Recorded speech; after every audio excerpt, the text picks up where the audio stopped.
Bupati Jember Bapak Insinyur Haji Hadi Siswanto STMPI beserta Forkopimda Kabupaten Jember, pengasuh Pondok Pesantren Al-Falah beserta keluarga di Pondok Pesantren Al-Falah Karangharjo Solo Jember dalam acara silaturahmi kebangsaan bersama Menko Polhukam Bapak Profesor Dr. Muhammad Mahfud MD SHSU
Al-Falah beserta keluarga, para masyayikh, para pengasuh pondok pesantren, guru ngaji, santri putra, santri putri, dan seluruh undangan yang dirahmati Allah.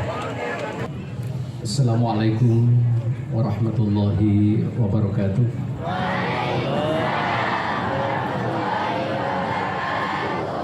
Bismillah, alhamdulillah, assalatu wassalamu ala rasulillah wa ala alihi wa ashabihi mawalah amma ba'du. Yang kita hormati dan kita cintai bersama Bapak Menko Polhukam Republik Indonesia, Bapak Profesor Dr. Muhammad Mahfud MD SHSU. Menemani beliau juga pada kesempatan ini Bapak Majen TNI Heri Wiranto dan Bapak Jenderal, kemudian Bapak Brigjen TNI Arif Protoko beserta staf yang sangat kami hormati, yang sangat kita kenal dan kita cintai, Bupati kita Bapak Haji Siswanto, Bupati Jember. Yang saya hormati Bapak Kapolres Jember, Bapak AKBP Muhammad Nur Hidayat SHSK MR. Sebutan kula muja lagi Bapak Dandim 084 Jember, Letkol Infanteri Rahmat Cahyo Dinarso, Sarjana Hubungan Internasional.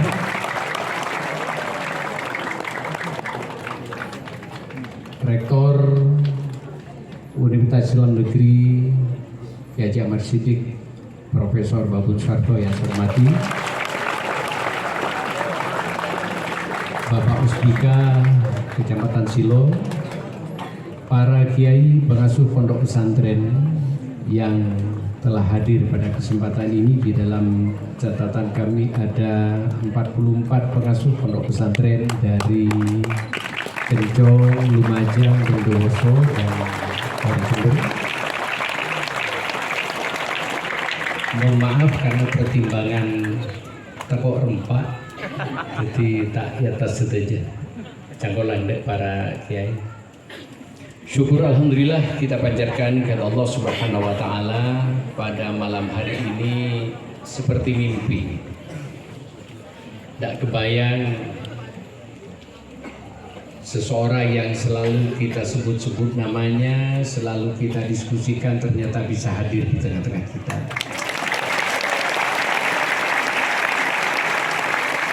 Kalau dulu saya bisa jadi wakil bupati, mungkin bisa sempat ketemu, tapi sudah jadi rakyat jelata, mesti bisa ketemu dengan beliau, alhamdulillah. Saya pun madabi mata sekangan kejutan Kak Dito kan rasain bagus. Masyarakat di Kak Dito, kami bancakan sering arasanan aja. Sering arasanan aja. Arasanan bagus. Presiden. Maka di dalam kesempatan Kak Dito, kami mohon kesediaan Bapak Menko Polhukam untuk memberikan tausiah kepada kami, kepada santri dan kepada semua yang hadir tentang hal yang berkaitan dengan kebangsaan, khususnya itu tentang pesantren di dalam merawat kehidupan berbangsa dan bernegara. Apa-apa Kak Dito menjadi sangat penting karena abdinah kami yang di kampung di pinggiran ini, yang kalau pakai GPS mungkin nggak ketemu. Benih-benih distorsi kehidupan berbangsa dan bernegara itu nyata adanya di negara ini. Akhlak dalam kehidupan berbangsa dan bernegara sangat dirasakan terjadi distorsi, terjadi dekadensi, terjadi kemerosotan yang sangat luar biasa. Assalamualaikum warahmatullahi wabarakatuh.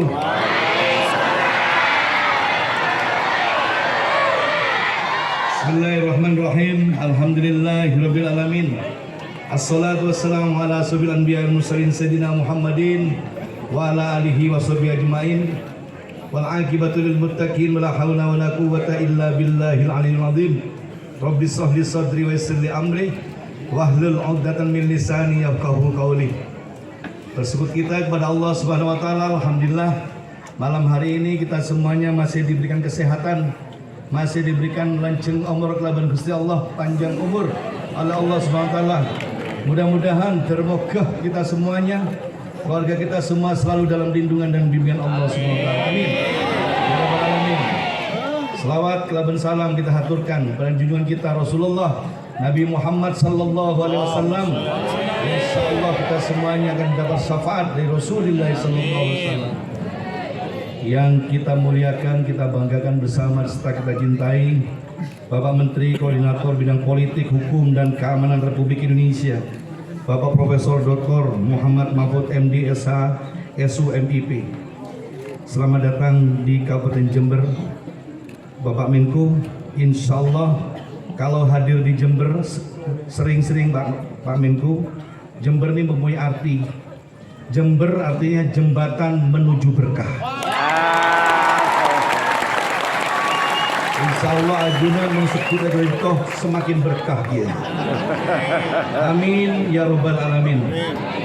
Yang terhormat dan kami muliakan para deputi, para kepala staf, koordinator pribadi dan koordinator Menko Polhukam pribadi, staf khusus, para deputi dan juga yang terhormat wabil khusus pengasuh Ponpes Al-Falah Bapak Dr. Andes Kiai Haji Abdul Mukid Arif beserta keluarga besar Nabunyai, serta yang terhormat para kiai, para pimpinan pondok pesantren yang hadir pada malam hari ini, juga sahabat-sahabat Forkopimda, Pak Kapolres, Pak Dandim, juga yang terhormat para hadirin semuanya, para santri Pondok Pesantren Al-Falah yang dimuliakan Allah Subhanahu wa taala. Kelas dunia. Asian Music Games 2023 itu namanya. Mari jaga kehidupan bernegara. Bersatu untuk NKRI yang jaya. Terima kasih, mohon maaf yang kami kecek dunia merah selama pot mohon sepora. Allahumma mafiqillah berbitori. Assalamualaikum warahmatullahi wabarakatuh. Assalamualaikum warahmatullahi wabarakatuh.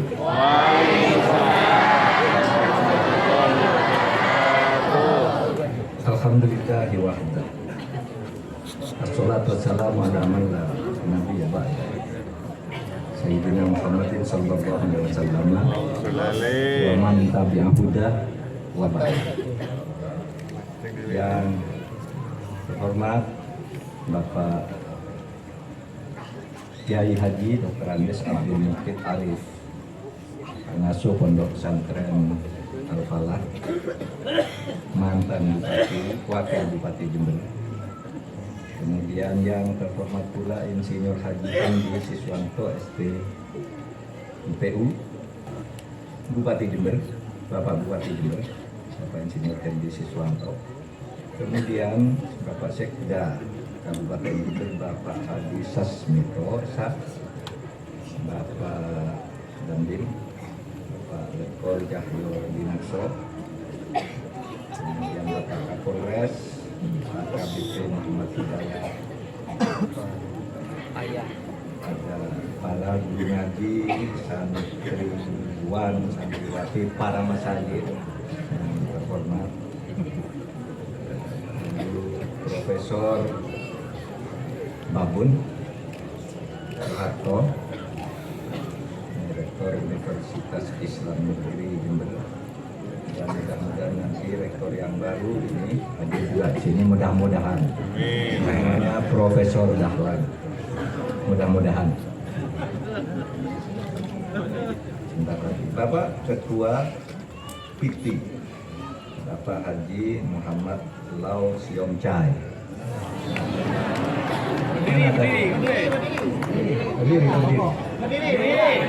Tadi ada di sini.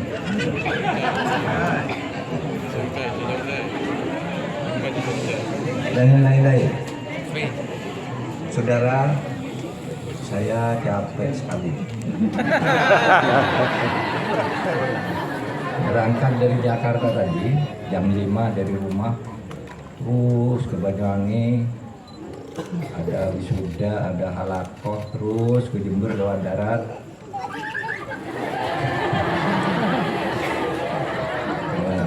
Sampainya Kiai Haji lalu ke sini pesantren Al-Falah dari Abdul Mukid Arif. Tapi karena saya ini dulu santri, maka rasa capek itu terasa hilang. Saya bersama santri. Betulkah saya santri? Saya akan buktikan dengan mengajak saudara yang santri ini bersolawat berpanjang-panjang dengan saya. Ayo mulai dari sholawat Muhammad. Sallallahu ala Muhammad, sallallahu alaihi wasallam, sallallahu ala Muhammad, sallallahu alaihi wasallam. Anta syamsun, anta badrun,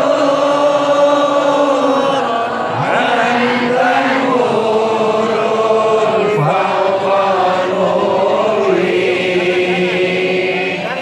anta syamsun, anta badrun,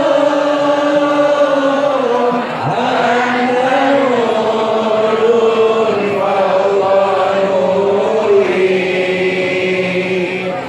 anta hisiru walori, anta misbahus sururi.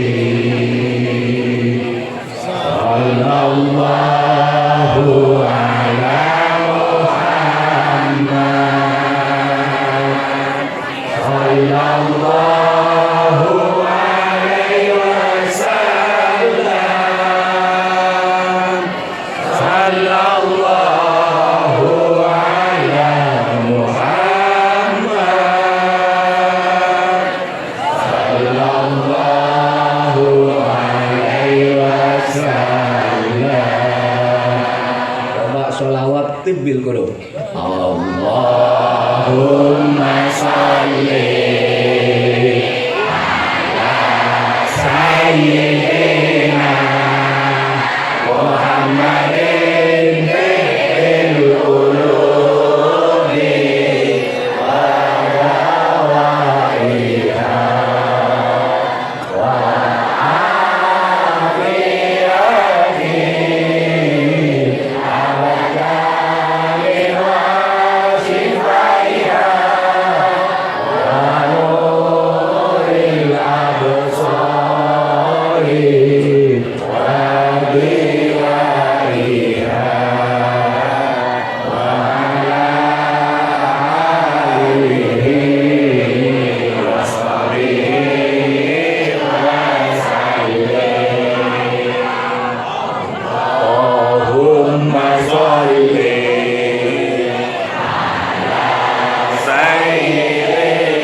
Asghil.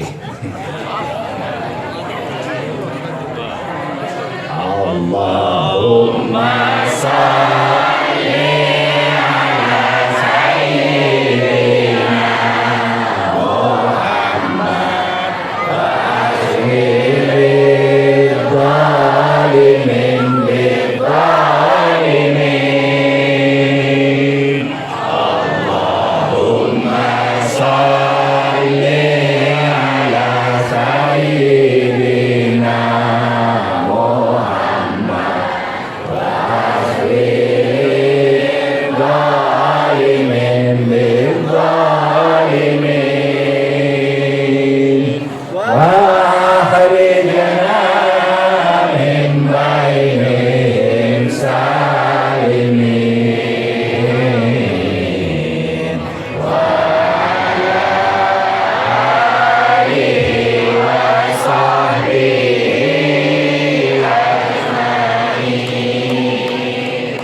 ajmain atau wasallim sama aja. Yang terakhir itu ala alihi washabihi ajmain atau ala alihi washabihi wasallim. Mau lagi? Ya. Nanti aja. Baik. Adik-adik sekalian yang terhormat, saya merasa gembira bisa berkunjung di sini atas kesepakatan tentu saja antara saya dengan Kiai Abdul Muqtid, meskipun kesepakatannya mendadak. Kalau tidak ada kesepakatan kan tidak mungkin saya tiba-tiba ke sini. Kesepakatannya memang mendadak, baru kemarin dipastikan karena saya mau ke Banyuwangi gitu. Lalu hari ini kebetulan ada sahabat saya Kiai Muqtid di Jember ini, ada Pak Bupati, juga ada Dandim dan semua para ulama. Saudara, Indonesia nih tadi yang bendera-bendera itu, coba naikkan, nah itu. Itu lambang bendera persatuan kita, memberi makna satu, Indonesia sudah merdeka karena sudah punya bendera yang ditancapkan di Perserikatan Bangsa-Bangsa dan di berbagai organisasi internasional. Ini adalah negara yang berdaulat sekarang ini. Itu. Yang kedua, makna dari merah putih itu semua rakyat Indonesia, terutama para santri, ini menyiapkan diri untuk menjadi pemimpin-pemimpin Indonesia yang merah dan putih. Merah itu artinya berani,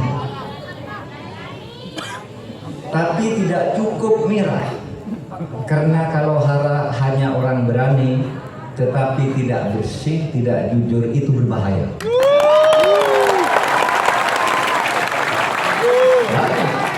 Banyak orang berani tapi nekat, berani karena salah. Kalau merah putih itu berani karena benar. Oleh sebab itu, saudara harus menyiapkan diri mempertahankan merah putih sebagai negara yang sudah dibangun bersama dan membuat citra diri yang berani melawan kebatilan dan jujur di dalam berperilaku. Nah, itu artinya merah putih. Saudara, Indonesia ini sekarang sudah maju. Saya dulu santri. Tahun 68, 69 saya santri di Pondok Pesantren Al-Marudiyah. Pesantren saya itu gubuk. Kamarnya kecil, 5x4, ada 3x4 gitu. Isinya 10 orang. Iya dulu. Ini santri-santri lama tahu, isinya 10 orang. Tidurnya tidak di kamar, tidurnya di emper masjid. Di emper apa itu pondokannya itu. masaknya pakai tungku. Itu tahun 68 69. Santri juga.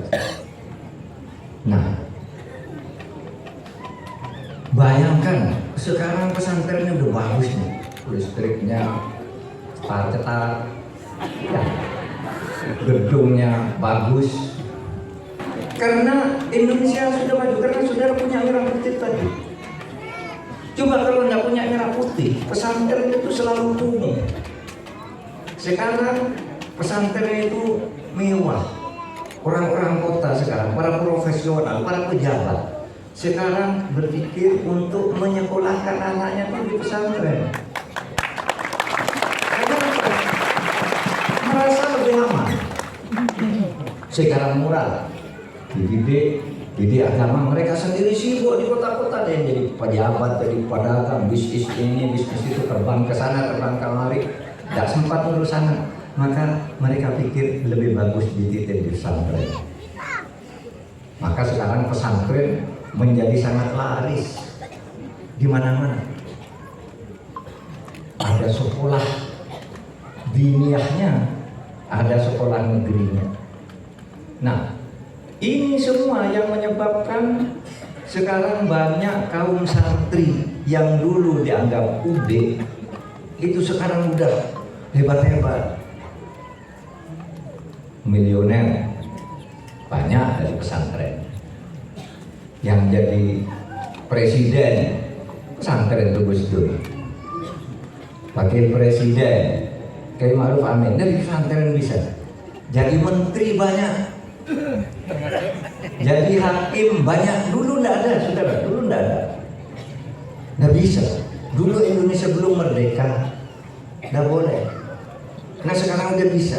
Itu yang perempuan-perempuan tuh yang jadi menteri dari pesantren itu ada, namanya Bu Khofifah. Itu pesantren bisa. Dulu mana ada? Dulu mana ada orang perempuan muslim dari pesantren kok jadi menteri? Jadi guru aja dulu susah. Sekarang udah banyak guru perempuan lulusan pesantren, banyak profesor dari pesantren sekarang ini. Nah oleh sebab itu semua dicapai karena Indonesia ini merdeka, yang diwariskan oleh para pendiri negara, oleh para ulama kita. Saudara jangan pikir negara ini buatan siapa, ini buatan para ulama bersama tokoh-tokoh pemimpin nasional yang punya wawasan kebangsaan. Makanya harus dipegang tuh wawasan kebangsaan merah putih itu, ya. Ya lalwaton tadi, ya lalwaton hubbul waton minal iman. Ya lalwaton itu ada yang bilang gini kalau dalam bahasa yala itu apa sih? Yala, ya ahlal waton.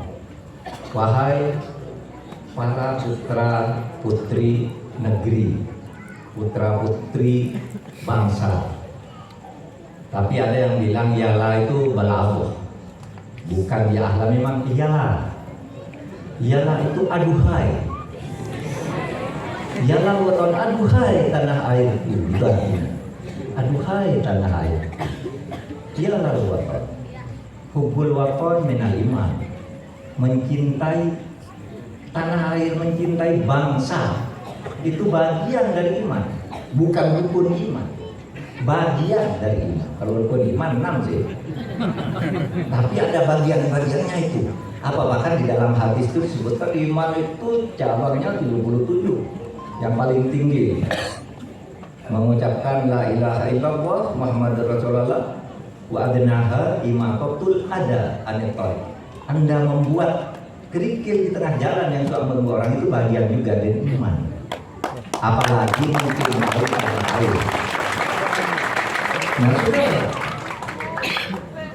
Indonesia ini sekarang sudah maju begini nih, udah banyak dari pesantren, udah banyak jadi rektor, jadi profesor, jadi menteri, jadi bupati, jadi DPR, jadi apa saja, jadi pedagang yang kaya-kaya, udah banyak sekarang, saudara.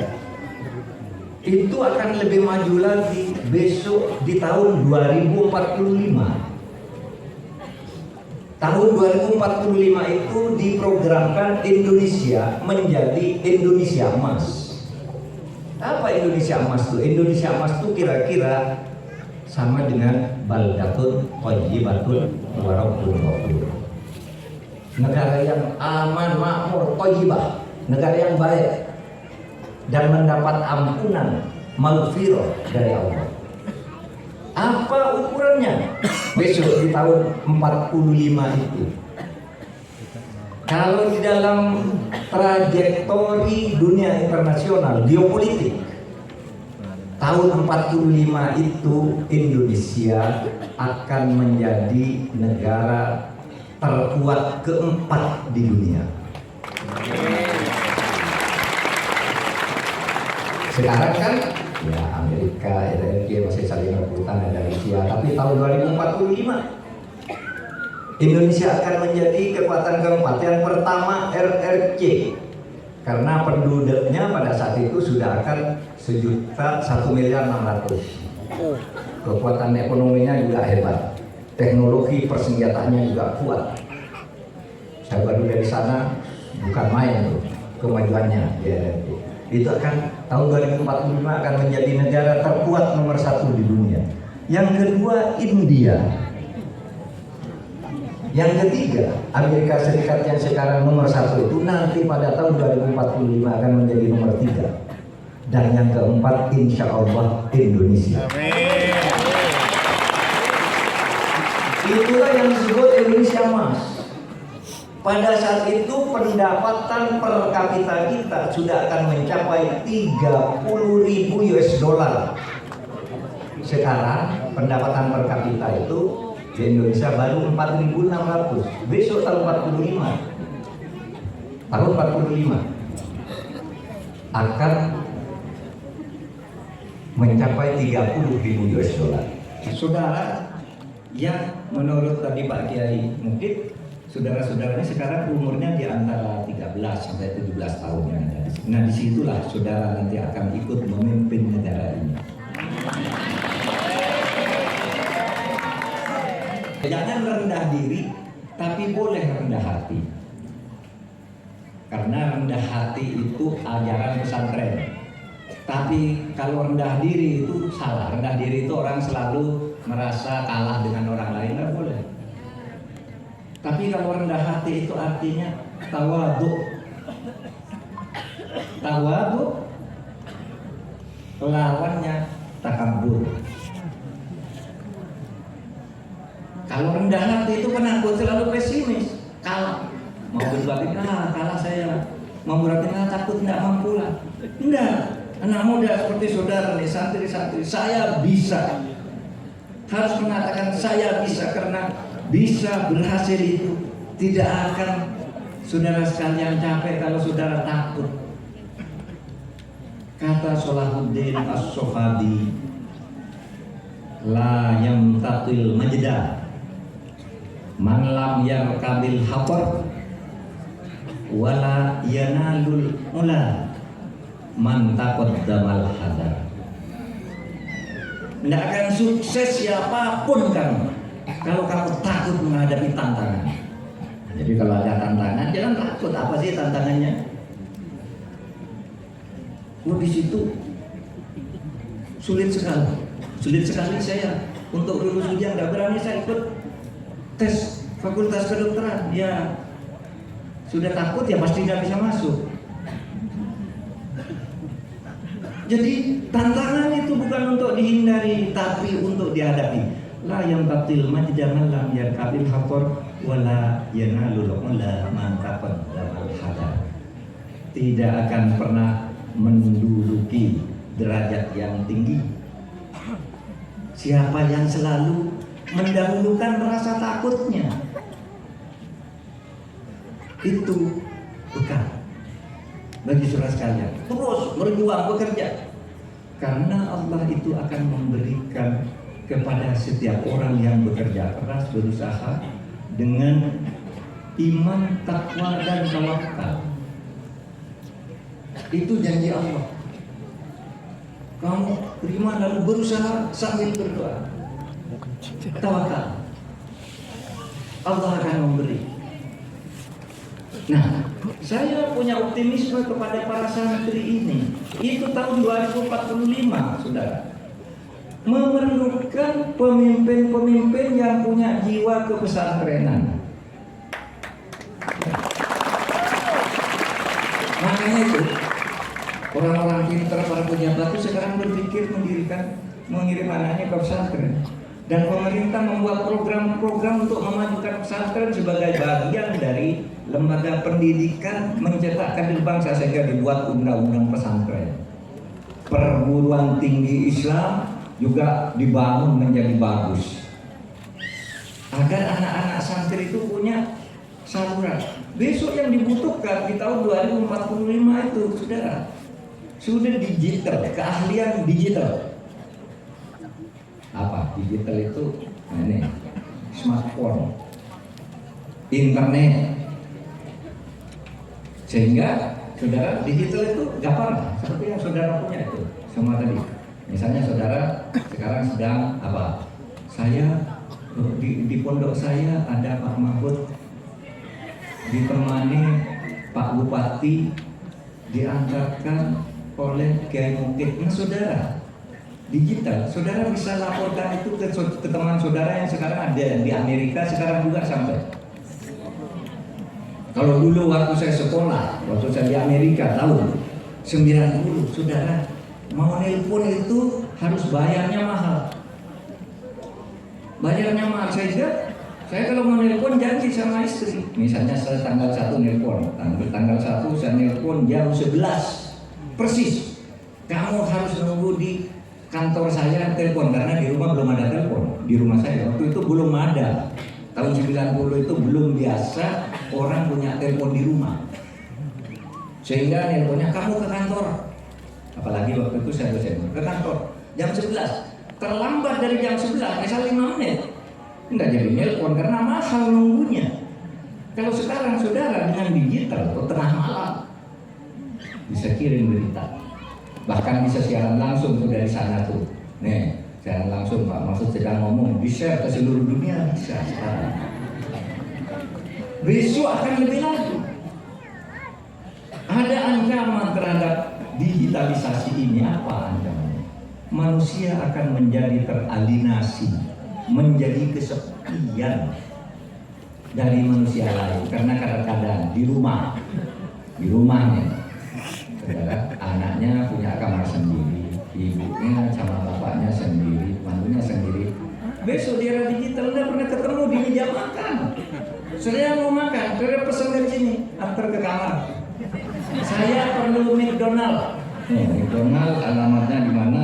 Kalau isinya ini apa? Harganya berapa? Kirim uang sen. 10 menit katanya. 10 menit tunggu sudah sampai ke kamar saudara.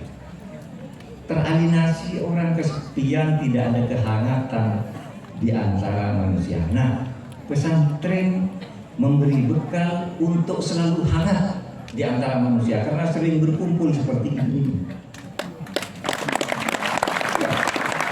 Besok mau sholat lagi, datang rame-rame kan, kumpul lagi ngobrol. Terus habis itu ngaji sama-sama, lihat teman di kamar, pinjam kitabnya, pinjam bukunya. Itu di pesantren. Sehingga saya katakan tahun 2045 ketika di dunia ini ada ancaman alienasi, keterasingan di dalam hidup itu, maka jiwa kepesantrenan itu akan muncul. Karena apa? Karena santri itu selalu diajari silaturahim. Beda ya, orang belajar di sekolah umum gitu. Wah, diantar oleh bapaknya, ibunya, titip ke sekolah, Pak ini anak saya, nanti jam 1 saya jemput, nanti udah di rumah. Beda dengan pesantren. Datang sendiri, betul-betul nanti sesudah waktunya pulang, kumpul lagi, malam kumpul lagi ngaji. Nah, itu memberi bekal silaturahim dan memberi bekal kehangatan di antara sesama manusia ketika terjadi alienasi. Pemimpin-pemimpin Indonesia masa depan itu harus orang yang punya empati, punya solidaritas, sehingga kebersatuan Indonesia ini menjadi penting.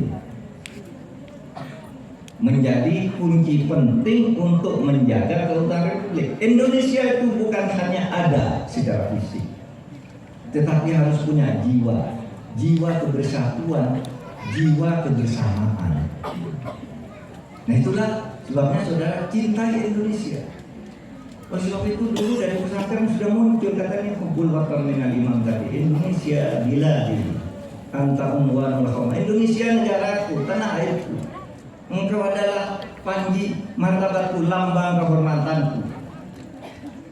Kullu man ya'tika yauman, siapa saja datang kepadamu, ku hancurkan karena saya ini adalah Indonesia.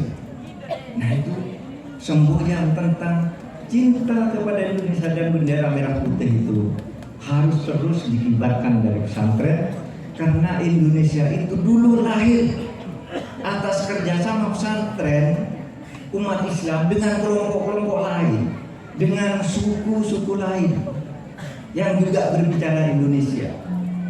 Kalau di Indonesia ada lagu Ya Lalwaton, di Aceh itu juga saudara pada tahun 1930 itu ada lagu rakyat dalam bahasa Arab. Lagu rakyat dalam bahasa Arab itu bunyinya begini: Ya abna'ana jinsana Indonesia, kum min naumikum wandur ila watnikum. Ya abna'ana jinsana Indonesia, kum min naumikum wandur ila watnikum. Itu di Aceh tahun 1938 ini. Hai anak-anakku, jinsana, bangsa kita, jenis kita ini adalah Indonesia. Bangun, kumun naumikum, bangun dari tidurmu dan lihatlah tuh tanah airmu yang indah. Jaga itu. Wanzur ila watnikum. Sama dengan ya lalwaton, ya lalwaton, ya lalwaton. Jaga tuh Indonesia. Lalu disambung lagi. Watoni anta abunli salisun min abawaini, watoni anta hayati wa muna nafsi wa aini. Itu juga jadi. Wahai tanah airku, engkau adalah ayah bagiku. Nih, watoni anta abunli, engkau adalah orang tua bagiku. Salisun min abawaini, orang tua yang ketiga sesudah ayah dan ibuku. Jangan kubul wafar minalima, ayah yang ketiga sesudah ayah dan ibuku, atau orang tua yang ketiga sesudah ayah dan ibuku. Waponi anta hayati, tanah airku, engkau adalah kehidupanku. Wamuna nafsi wa aina, serta cita-cita masa depanku yang sangat indah. Wamuna nafsi wa aina.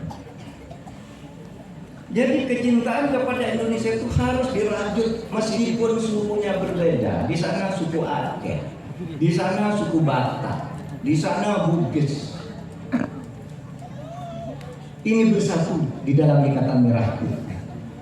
Di sini Islam, di sana Kristen, di sana Hindu. Terangkan bahwa Allah mengajarkan lakum dinukum waliyadin. Walana a'maluna walakum a'malukum. Itu kan? Sudah kamu kerjakan. Tapi ada sesuatu di atas perbedaan suku, bangsa, agama, bahasa, itu ada satu yang di atasnya, namanya kalimatun sawa. Apa itu kalimatun sawa? Kesamaan cita-cita, kesamaan visi, kesamaan tujuan, yaitu merawat Indonesia yang beragam ini sebagai anugerah Allah. Maka di pesantren-pesantren itu sejak kecil orang diajari untuk hidup secara toleran. Kalau pesantren kan tidak ada pesantren yang mengajari orang benci kepada orang beda suku. Suku Jawa benci kepada orang Madura. Nah itu sudah diajari, itu dilarang. Suku Batak benci kepada suku Bugis, dilarang. Orang Islam benci kepada orang Hindu, tidak boleh. Karena di dalam agama kita itu dikatakan bahwa perbedaan suku, agama, ras itu ciptaan Allah. Walau sya'allah la ja'alakum ummatan wahidah walakin liyabluwakum fima ataakum. Kalau Allah mau kamu semua ini manusia jadi satu aja, Islam semua bisa. Kalau Allah mau. Kalau tidak bisa mengislamkan seluruh manusia di dunia, namanya bukan Tuhan. Kalau Tuhan pasti bisa. Tuhan bisa. Walakin liyabluwakum, tetapi meskipun saya bisa menyamakan kamu menjadi satu agama, satu suku, satu jenis kulit, sengaja saya menciptakan kamu berbeda-beda. Untuk apa? Liyabluwakum fima atakum, untuk menguji tentang apakah kamu mampu mengemban amanahku untuk selalu berbuat baik di antara sesama manusia terhadap Allah. Oleh sebab itu, kerjakan saja fastabiqul khairat. Tugasmu berlomba-lomba untuk saling berbuat baik. Itu Al-Quran. Surat Al-Maidah ayat 48. Banyak. Ya, oleh sebab itu saudara, pikirkan saudara bersatu dalam bendera merah putih itu tanpa menghilangkan rasa iman dan takwa saudara kepada Allah Subhanahu wa Ta'ala. Yang tidak Islam silakan, jangan hilangkan iman dan takwanya kepada Tuhannya, tapi di dalam hal urusan membangun Indonesia kita ketemu dalam kalimat musyawarah bersatu. Itu yang diajarkan oleh ulama-ulama kita ketika dulu ikut mendirikan Indonesia pada tahun 1945. Oleh sebab itu saudara sekalian, saya berharap dari sini yang hadir besok muncul menjadi tokoh-tokoh besar yang memperjuangkan kebersatuan,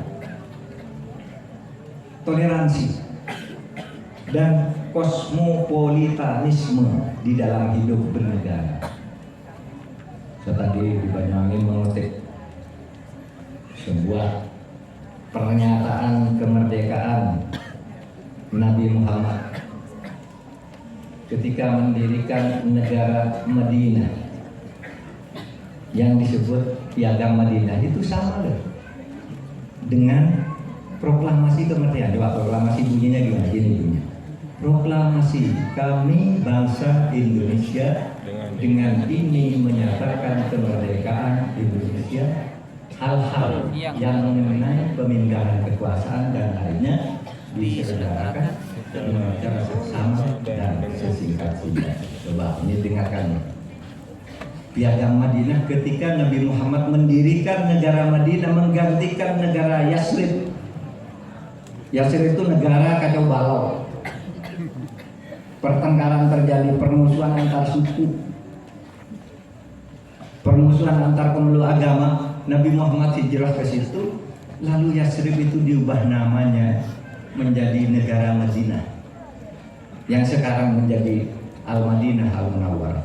Ketika itu Nabi mengatakan di dalam sebuah proklamasinya, "Hadza kitab min Muhammadin sallallahu alaihi wasallam." Inilah proklamasi. Kitab itu artinya keputusan, tulisan, buku. Proklamasi. Inilah proklamasi dari Nabi Muhammad sallallahu alaihi wasallam. Proklamasi. Bainal mu'minin wal muslimin wa Quraisyin wa Yathrib wa man tabi'ahum. Nih, antara orang-orang mukmin, muslim dan berbagai agama lain, orang Quraisy yang datang, orang Yasrib yang penduduk asli yang bermacam-macam, wa man tabi'ahum, dan semua puak-puaknya yang beragam itu. Falahiqu bihim wajahada ma'hu. Dengan ini menyatakan bersatu, merdeka dan berjihad mempertahankan ini negeri Madinah. Ini itu piagam Madinah. Sama dengan proklamasi isinya. Apa? Melindungi bangsa yang berbeda agama. Ada yang mukmin tapi belum muslim, ada yang muslim mungkin imannya lemah. Ada orang Quraisy yang datang hijrah, ada orang Yathrib yang sukunya bermacam-macam, agamanya berbeda-beda. Falahiqo bihim bersatu, menyatakan dengan ini kemerdekaan Madinah. Wajah ada mahum, dan kita berjuang untuk membangun geopolitik ini sebagai kekuasaan. Apa itu artinya? Hal-hal yang mengenai pemindahan kekuasaan dilakukan dengan jihad, dengan cara saksama. Jihad itu artinya dengan sungguh-sungguh. Itulah proklamasi, itulah negara yang ditiru, disumbangkan oleh para ulama kita kepada berdirinya negara Republik Indonesia ini. Jadi bukan main-main. Lalu kadang-kala orang bersekolah jauh-jauh lalu menyalah-nyalahkan Indonesia kok begini. Ini produk ijtihadnya ulama yang sekolah dari Amerika, Eropa pulang. Ada yang ingin liberal, ada yang ingin fundamentalis, kalau yang dari Timur Tengah sebagian, tidak semuanya. Seakan-akan Indonesia ini salah. Enggak, ini produk ulama ini. Produk kesepakatan bangsa ini, modus vivendi ini. Modus vivendi itu kesepakatan luhur. Nah, saudara harus jaga ini. Gimana cara menjaga ini? Satu tadi persatuan. Yang kedua, tegakkan hukum. Saudara, tidak harus menjadi sarjana hukum, saudara, untuk menegakkan hukum. Taati aturan-aturan itu. Kok kalau ditanya, saudara kok melanggar hukum? Ya saya kan bukan sarjana hukum, tidak harus sarjana hukum. Saya kan bukan sarjana hukum, tidak tahu, tidak bisa. Tidak usah kuliah di fakultas hukum kalau hanya untuk taat pada hukum itu. Aturan-aturan itu kan sudah bisa dibaca, bisa ditunjukkan oleh pejabat ini, aturannya begini. Kalau mau investasi begini. Tidak perlu. Tegakkan aturan hukum, tegakkan keadilan, dan keadilan itu harus ditegakkan kepada manusia. Beda agama pun, beda suku pun manusia. Coba dilihat dalam surat Ali Imran 58-59. Apa bunyinya? Wa idza hakamtum bainan nas, wa idza hakamtum bainan nasi an tahkumu bil adl.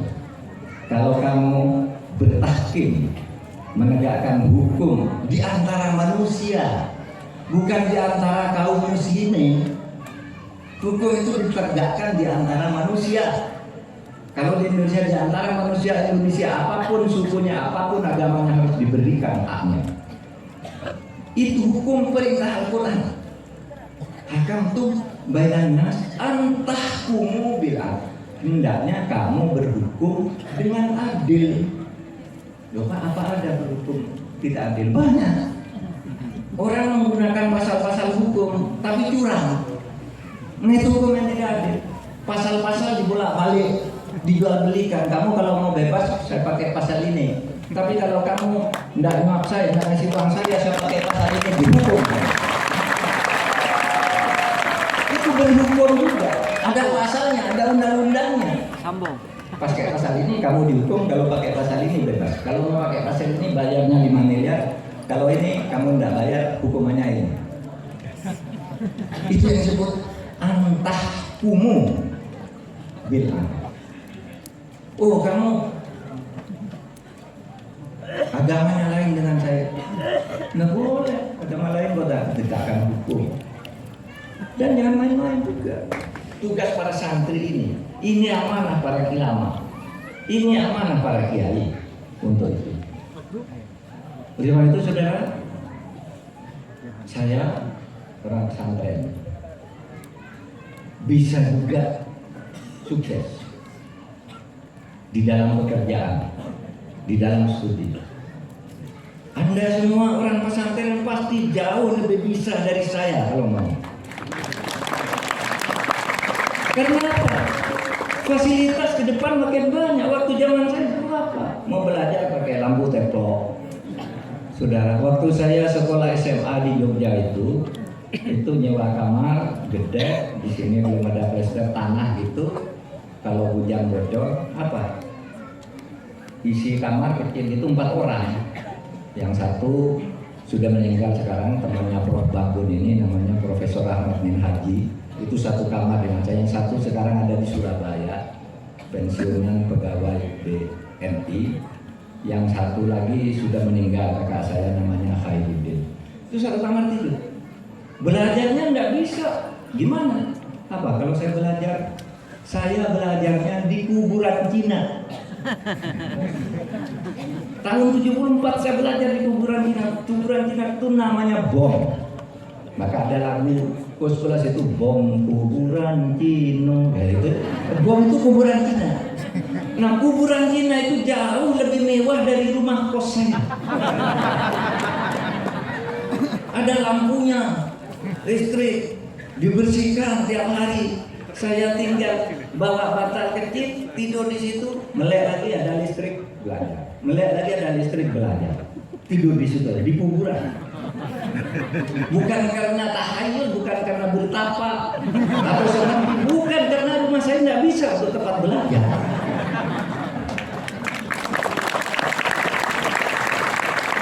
Bisa sukses kok, apalagi saudara ini udah bagus nih pondoknya. Kalau nggak sukses, berarti itu tadi tidak berani tangguh, tidak berani tangguh menghadapi risiko. Saudara harus sabar ya. Sabar itu bukan diem, saudara. Sabar itu ada beberapa hal. Ada sabar yang menerima kalau terkena musibah, ya as-sabru ala musibah, sabar menerima musibah, ya sudah ini dari Allah. Tapi ada sabar juga, artinya ngamuk. Tahu nggak? Coba saya beri contoh. Di dalam Al-Quran itu ada ayat kam min fi'atin qalilatin walabat fi'atan katsiratan biidznillah. Coba lihat tuh. Banyak orang yang jumlahnya sedikit tapi bisa mengalahkan orang yang sangat banyak dengan izin Allah. Kenapa? Innallaha ma'as-sabirin. Allah membantu orang-orang yang sabar ini, yang berani ngamuk ini. Dibantu. Jadi sabar itu artinya ngamuk, coba bisa. Kalau kena musibah kematian itu innalillahi ya sudah sabar. Tapi kalau Anda dihina-hina orang diem, wah itu bukan sabar.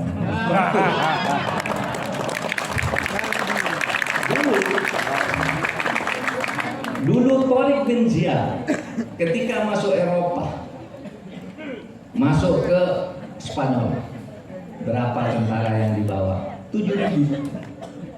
Tentara lawan di sana 350.000. Di seberang ini cuma 7.000. Ketika Musa bin Nasir kirim surat ke Khalifah Walid di Damaskus, Pak Khalifah, saya mau kirim tentara untuk membawa Islam ke Spanyol, ke Eropa. Wah, itu negara besar, dikuasai Romawi, tidak mampu kamu. Pokoknya diberi izin saya. Lalu oleh Khalifah dikirim surat, silahkan pilih panglima yang terbaik. Dipilihlah Tariq bin Ziyad. Tariq bin Ziyad bawa 7.000 pasukan dengan sekian puluh kapal, membawa beras, makanan semua dibawa, bekal ke sana, membawa senjata-senjata. Sesudah sampai di seberang, Tariq bin Ziyad lalu minta serdadunya, kumpul semua, tentaraku kumpul semua. Katanya. Perintah pertama, bakar kapal dan perbekalan kita sekarang. Tentaranya protes. Kenapa Panglima Tariq kok harus dibakar? Pokoknya ini perintah Panglima. Bakar. Kalau perlu piting.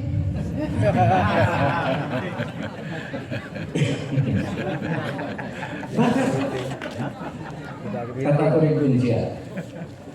Terus anak buahnya dibakar tempatnya. Sudah itu kumpul. Tariq bin Ziyad berdiri di atas sebuah bukit lalu berpidato begini, hai sekalian tentaraku, pilihanmu sekarang hanya satu, kamu harus bersabar. Bersabar, berani melawan musuh. Karena kamu mau lari, kapalmu sudah tidak ada, makananmu tidak ada. Kalau kamu ingin hidup, kamu harus sabar, berani ngamuk tuh musuh kamu di depan. Tahu nggak? Sejak itu Islam masuk ke Eropa dan berkuasa lebih dari 700 tahun.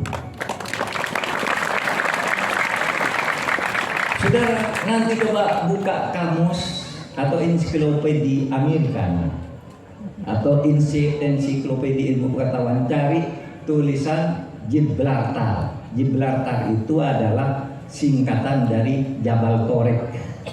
Jabal Torik itu adalah tempat bukit, tempatnya Torik bin Ziyad berpidato mengajak tentaranya itu bersabar. Nah, sebut nanti lihat aja nama Gibraltar. Banyak nama-nama Islam, Jamaah Al-Khawarizmi, algoritma Al-Afirus, Ibn Rusdi. Lalu ada Gibraltar itu Jabal Torik. Ketika membuat sejarah kepahlawanan keberanian, menerjemahkan firman Allah, kam min fi'atin qalilatin ghalabat fi'atan katsiratan biidznillah. Innallaha ma'as-sabirin. 7.000 bisa menguasai Spanyol. Peninggalannya sekarang masih jelas ada Alhambra, ada Masjid Cordoba, dan lagu-lagunya di sana. Kan itu irama-irama Arab tuh. Meskipun sekarang Islam sudah hampir tidak ada di sana, atau di tepatnya sebenarnya diam-diam dilarang, karena dulu dibunuh semua sesudah sekian ratus tahun berkuasa. Kitab-kitab Islam dibakar semua, yang ada di mana, di Baghdad, di Mesir, diambil, dibakar semuanya. Itu kehilangan hidayah. Tapi yang ingin saya katakan, saudara, bisa kalau saudara tangguh. Jadi sabar itu artinya tangguh. Anak pesantren sudah diajari tangguh setiap hari, setiap malam untuk berdoa. Dan sekarang fasilitasnya banyak, masa nggak bisa? Harus bisa, ya. Bisa untuk apa? Menjaga Indonesia, mengibarkan merah putih setiap hari. Saudara, cintai Indonesia ini seperti di dalam lagu Ya Lalu Waton itu tadi. Cintai, karena kalau saudara kehilangan Indonesia, saudara kocar kacir, nggak dapat apa-apa, dijajah oleh orang lain. Kalau saudara tidak punya Indonesia merdeka, oleh sebab itu mari jaga negara ini. Saudara sekalian, saya ingin mengakhiri dengan sholawat lagi. Mari baca astagfirullah. Astagfirullah.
Benderanya naik? Iya. Oke, Assalamualaikum warahmatullahi wabarakatuh.